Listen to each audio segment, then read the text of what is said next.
ಆತ್ಮೀಯ ಎಲ್ಲ ವಿದ್ಯಾರ್ಥಿಗಳಿಗೆ ಇಂಗ್ಲಿಷ್ ಗ್ರಾಮರ್ ಕ್ಲಾಸ್ಗೆ ಆತ್ಮೀಯವಾದಂಥ ಸ್ವಾಗತ. ನಿಮ್ಮೆಲ್ಲರಿಗೂ ಜ್ಞಾನದೀವಿಗೆ ನವೋದಯ ತರಬೇತಿ ಕೇಂದ್ರದ ಆನ್ಲೈನ್ ಕ್ಲಾಸ್ಗೆ ಆತ್ಮೀಯವಾದಂಥ ಸ್ವಾಗತ.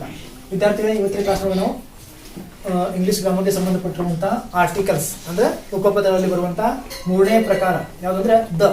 ಅಂದ್ರೆ ನಾವು ದ ಅನ್ನ ಯಾವಾಗ ಬಳಸ್ತೇವೆ ಅನ್ನೋದನ್ನ ನಾವು ನೋಡ್ತಾ ಹೋಗ್ರಿ. ಯೂಸ್ ಆಫ್ ದ ಅಂದ್ರೆ ದ ಅನ್ನ ಬಳಸುವಂತ ಒಂದು ಕ್ರಮ. The is used before a word denotes particular person or thing and unique things. ಅಂದ್ರೆ ದ ನ ನಾವು ಯಾವಾಗ ಬಳಸ್ತೀವಿ? ಬಿಫೋರ್ ಮೀನ್ಸ್ ಮೊದಲಿಗೆ ಅಂತ. ಬಿಫೋರ್ ಅಂದ್ರೆ ಮೊದಲಿಗೆ. ಯಾವ ಪದದ ಮೊದಲಿಗೆ ಬಳಸ್ತಪ್ಪ ಅಂದ್ರೆ ಡಿನಾಟ್ಸ್ ಅ ಪರ್ಟಿಕ್ಯುಲರ್ ಪರ್ಸನ್ ಅಂದ್ರೆ ನಿರ್ದಿಷ್ಟವಾದ ವ್ಯಕ್ತಿಯ ಬಗ್ಗೆ ಹೇಳುವಾಗ ನಾವೇನ್ ಮಾಡ್ತೀವಿ? ನಿರ್ದಿಷ್ಟವಾದ ವ್ಯಕ್ತಿಯ ಬಗ್ಗೆ ಹೇಳುವಾಗ ನಾವು ದ ಅನ್ನ ಬಳಸ್ತೀವಿ. ನೆನಪಿಟ್ಟುರಿ, ಒಂದೇದೇನು ನಿರ್ದಿಷ್ಟವಾಗಿ ವ್ಯಕ್ತಿ ಇರ್ಬೇಕು. ಅವ ನಮ್ಮ ಕಣ್ಮುಂದ ಆ ವ್ಯಕ್ತಿ ಇರ್ಬೇಕು. ಅವ್ರ ಬಗ್ಗೆ ಹೇಳುವಾಗ ನಾವೇನ್ ಮಾಡ್ತೀವಿ? ದನ್ನ ಬಳಸ್ತೀವಿ. ನಂತರ ಆರ್ ಥಿಂಗ್ ಮತ್ತು ನಿರ್ದಿಷ್ಟವಾದಂತ ವಸ್ತು, ಆ ವಸ್ತು ನಮ್ಗೆ ಕಾಣ್ತಿರ್ಬೇಕು ಅಥವಾ ಅದ್ರ ಬಗ್ಗೆ ನಾವು ಕೇರ್ಬೇಕಂತ.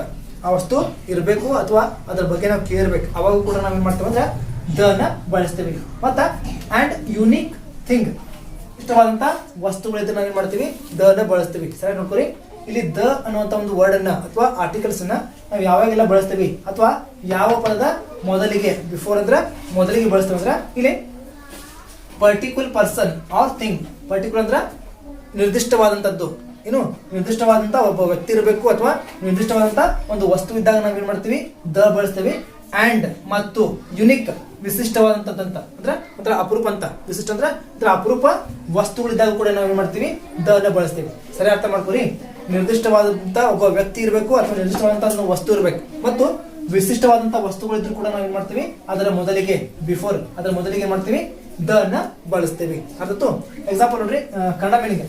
ಸಾಮಾನ್ಯವಾಗಿ ನಿರ್ದಿಷ್ಟ ವ್ಯಕ್ತಿ ಅಥವಾ ವಸ್ತು ಅಥವಾ ಸ್ಥಳ ಅಥವಾ ಏಕಮಾತ್ರ ವಸ್ತುಗಳು ಅಂದ್ರೆ ಒಂದ ವಸ್ತುಗಳ ಬಗ್ಗೆ ಹೇಳುವಾಗ ನಾವೇನ್ ಮಾಡ್ತೀವಿ? ಅದರ ಮುಂದೆ ದ ನ ಬಳಸುತ್ತೇವೆ. ಏನಾದ್ರು ಕ್ಲಾಸ್ ಅರ್ಥ ಇಲ್ಲ ಪದ ಈ ವಿಡಿಯೋನ ಇನ್ನೊಂದ್ಸತಿ ನೋಡ್ಕೋಬಹುದು. ನೋಡ್ರಿ, ಸಾಮಾನ್ಯವಾಗಿ ನಿರ್ದಿಷ್ಟ ವ್ಯಕ್ತಿ, ನಿರ್ದಿಷ್ಟ ಅಂದ್ರೇನು? ಆ ವ್ಯಕ್ತಿ ಇರ್ಬೇಕು ಅಂತ ನಾವು ನೋಡಿರ್ಬೇಕು, ಅವನ ಬಗ್ಗೆ ನಾವು ಕೇರ್ಬೇಕು. ಅಂತ ವ್ಯಕ್ತಿಗಳ ಬಗ್ಗೆ ನಾವು ಹೇಳುವಾಗ ಏನ್ ಮಾಡ್ತೀವಿ? ದ ಬಳಸ್ತೀವಿ. ಇನ್ನ ವಸ್ತು ಅದು ನಮ್ಮ ಕಣ್ಣು ಮುಂದೆ ಇರ್ಬೇಕಾದ ಆ ವಸ್ತು ನಾವು ಕೇರ್ಬೇಕು, ಅದ್ರ ನಮ್ಮ ಕಣ್ಣು ಮುಂದೆ ಇರಬೇಕು, ಅದ್ರ ಬಗ್ಗೆ ಹೇಳುವ ದ ಬಳಸ್ತೀವಿ. ಇನ್ನ ಸ್ಥಳ, ಒಂದು ನಿರ್ದಿಷ್ಟವಾದಂತ ಸ್ಥಳದ ಬಗ್ಗೆ, ಉದಾಹರಣೆ ಬೆಳವಡಿ ಐತಲ್ಲ, ಬೆಳವಡಿ ಐತಿ ಅಂದ್ರೆ ದ ಬೆಳವಡಿ ಅಂತ ನಾವು ಅಂದಾಗ ಕೂಡ ಏನ್ ಮಾಡ್ತೀವಿ? ದ ಬಳಸ್ತೀವಿ. ಇನ್ನ ಅಥವಾ ಏಕಮಾತ್ರ ವಸ್ತು, ಒಂದೇ ಒಂದು ವಸ್ತು ಇದ್ದಾಗ ಕೂಡ ನಾವು ಮಾಡ್ತೀವಿ? ದ ನ ಬಳಸ್ತೀವಿ. ಅದರ ಮುಂದೆ ದ ನ ಬಳಸುತ್ತಾರೆ. ಎಕ್ಸಾಂಪಲ್, ದ ಇಂಡಿಯಾ ಅಂದ್ರೆ ಇದೇನಪ್ಪ ಅಂದ್ರೆ ನಿರ್ದಿಷ್ಟವಾದಂತ ಸ್ಥಳ ಅಥವಾ ನಿರ್ದಿಷ್ಟವಾದಂತ ಪ್ಲೇಸ್. ಈ ಪ್ಲೇಸ್ ಐತಿ, ಆಲ್ರೆಡಿ ಐತಿ. ನಾವೆಲ್ಲ ಎಲ್ಲಿ ಅದಪ್ಪ ಅಂದ್ರೆ ಇಂಡಿಯಾ ಒಳಗದವಿ ಅಥವಾ ಭಾರತ ಒಳಗದವಿ ಅಂದಾಗ ನಾವ್ ಏನ್ ಮಾಡ್ತೇವೆ? ದ ಅನ್ನುವಂತ ಒಂದು ಆರ್ಟಿಕಲ್ ನ ಬಳಸ್ತೇವೆ. ಯಾಕೆ ಬಳಸ್ತೇವೆ ಅಂದ್ರೆ ಒಂದು ದೇಶ ಸದ್ಯ ಐತಿ, ಐತಲ್ಲ, ದೇಶ ಐತಿ, ಅದಕ್ಕೆ ನಾವೇನ್ ಮಾಡ್ತೇವೆ? ದ ಬಳಸ್ತೇವೆ. ನಂತರ ದ ಸನ್, ಸೂರ್ಯ ಐತಲ್ಲ, ದಿನಂಪ್ರತಿ ನೋಡ್ತೇವೆ, ಅದು ನಿರ್ದಿಷ್ಟವಾಗಿ ಅದ ಐತಿ, ಸೂರ್ಯ ಐತಿ ಅದಕ್ಕೆ ನಾವೇನ್ ಮಾಡ್ತೇವೆ? ದ ಬಳಸ್ತೇವೆ. ದ ಅರ್ತ್, ಭೂಮಿ ಐತಲ್ಲ, ನಾವೆಲ್ಲ ನೋಡ್ತೇವೆ, ನಮ್ ಕಣ್ಣು ಮುಂದೆ ಐತಿ ಭೂಮಿ, ಅದಕ್ಕೆ ನಾವೇನ್ ಮಾಡ್ತೀವಿ? ದ ಬಳಸ್ತೀವಿ. ದ ಸ್ಕೈ, ಆಕಾಶ ನಾವು ನೋಡ್ಬೋದು, ಅದನ್ನ ನಿರ್ದಿಷ್ಟವಾಗಿ ಅದನ್ನ ನೋಡ್ತೇವೆ ನಾವು, ನಮ್ ಕಣ್ಣು ಮುಂದೆ ಐತಿ, ಅದಕ್ಕೆ ನಾವೇನ್ ಮಾಡ್ತೀವಿ? ದ ಬಳಸ್ತೀವಿ. ದ ಗಂಗಾ, ಈ ನದಿ, ಗಂಗಾ ನದಿನ ನಾವೆಲ್ಲ ನೋಡೇವಿ, ಟಿವಿ ನೋಡ್ತೇವೆ, ಮೊಬೈಲ್ ನೋಡ್ತೇವೆ, ಮತ್ತು ಅವರು ಅಲ್ಲಿ ಕೂಡ ಹೋಗಿ ನೋಡಿ ಬಂದಿರ್ತಾರೆ. ಅಂದ್ರೆ ಈಗ ಸದ್ಯ ಇದೇನೈತಿ? ಗಂಗಾ ನದಿ ಐತಿ, ನಾವು ಹೋದ್ರೆ ನೋಡ್ಬೋದು ಅಂತ. ಅದು ನಿರ್ದಿಷ್ಟವಾಗಿ ಅಲ್ಲಿ ಐತಿ, ಅದಕ್ಕೆ ನಾವೇನ್ ಮಾಡ್ತೀವಿ? ದ ಬಳಸ್ತೀವಿ. ದ ಬೈಬಲ್, ಇದು ಸಿಖ್ಖರ ಪವಿತ್ರ ಗ್ರಂಥ. ಬೈಬಲ್ ಅಂದ್ರೇನು? ಸಿಖ್ಖರ ಪವಿತ್ರ ಗ್ರಂಥ. ಮುಸ್ಲಿಮದು ಕುರಾನ್ ಬರುತ್ತೆ, ನಮ್ದು ಇನ್ನು ಭಗವದ್ಗೀತೆ ಬರುತ್ತೆ. ಅಂದ್ರೆ ಬೈಬಲ್ ಗ್ರಂಥವನ್ನು ನಾವು ಏನ್ ಮಾಡ್ಬೋದು? ನೋಡ್ಬೋದು, ನಿರ್ದಿಷ್ಟವಾಗಿ ಅದನ್ನ ನೋಡ್ತೇವೆ, ಕನ್ನಡ ನೋಡ್ತೇವೆ, ಅದಕ್ಕೆ ನಾವು ಇಲ್ಲಿ ದ ನ ಬಳಸ್ತೀವಿ. ದ ಹಿಂದೂಸ್, ಹಿಂದೂ ಜನ ಐತಲ್ಲ, ನಮ್ದೆಲ್ಲ ಯಾವ ಧರ್ಮಪ್ಪ ಅಂದ್ರೆ ಹಿಂದೂ ಧರ್ಮ. ಆ ಧರ್ಮ ನಾವು ಆಲ್ರೆಡಿ ನೋಡ್ತೇವೆ, ಹಿಂದೂ ಧರ್ಮ ಐತಲ್ಲ, ಅದಕ್ಕೆ ದ ಬಳಸ್ತೀವಿ. ದ ರಿಪಬ್ಲಿಕ್ ಡೇ, ಪ್ರತಿ ವರ್ಷ ಕೂಡ ಏನ್ ಮಾಡ್ತಾವ ನಾವು? ಗಣರಾಜ್ಯೋತ್ಸವ ಆಚರಣೆ ಮಾಡ್ತೇವೆ, ಹೌದಲ್ಲ? ರಿಪಬ್ಲಿಕ್ ಡೇ ಅಂದ್ರೆ ಗಣರಾಜ್ಯೋತ್ಸವ, ಜನವರಿ 26ಕ್ಕೆ ರಿಪಬ್ಲಿಕ್ ಡೇ ನ ಆಚರಣೆ ಮಾಡ್ತೀವಿ. ಅದಕ್ಕೆ ನಾವು ನೋಡ್ಬೋದು, ಅದನ್ನ ಆಚರಣೆ ಮಾಡಿ ನೋಡ್ತೇವಲ್ಲ, ಅದಕ್ಕೆ ದ ನ ಬಳಸ್ತೀವಿ.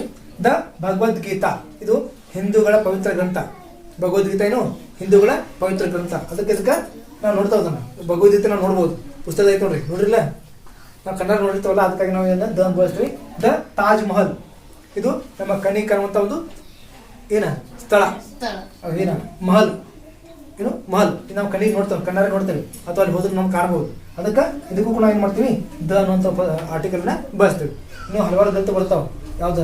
ಮುಸ್ಲಿಮ್ ಕುರಾನ್, ಸಾರಿ ಇದು ಸಿಖ್ಖರದಲ್ಲಿದೆ, ಇದು ಕ್ರಿಶ್ಚಿಯನ್ ಅದ. ಬೈಬಲ್ ಯಾವ್ದು? ಕ್ರಿಶ್ಚಿಯನ್ ಅದ, ಸಾಕು ಸಿಖ್ಖರದಾಗ ಇದು ಬರುತ್ತೆ. ಸಿಖ್ಖರ ಗ್ರಂಥ ಯಾವ್ದು ಐತಿ?